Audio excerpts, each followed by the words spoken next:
And only now, well into the second decade of the conflict, have we begun to understand the mistakes we have made. It's a straightforward matter to identify where Kingdoms of Amalur Reckoning comes from. What's less apparent is where it's going.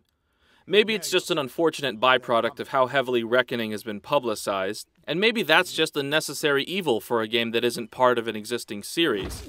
But it's difficult to talk about this game without describing it in terms of other games. There's a healthy amount of God of War.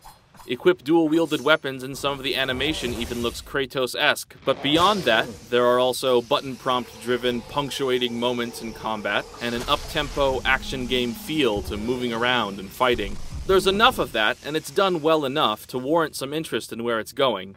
Then a dialogue wheel pops up. Please forgive me. You must be terribly confused by all of this. Oh right, this is an RPG.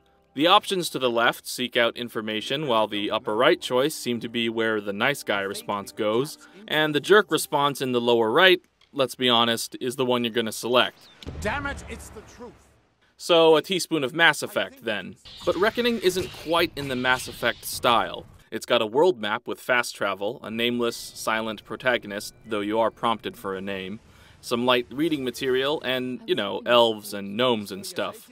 It's clearly drawn straight from the mind of the Elder Scrolls Morrowind and Oblivion lead designer Ken Rolston, which makes sense because he's lead creative visionary on the Reckoning team.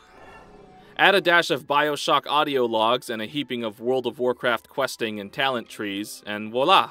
The content of the demo is not, however, that engaging.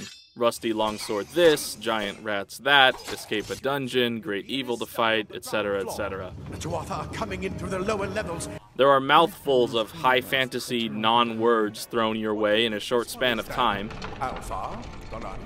Could even be in Jotun. And as a recovering MMO player, my stomach turned a little at the sight of a glowing exclamation point over a quest giver's head.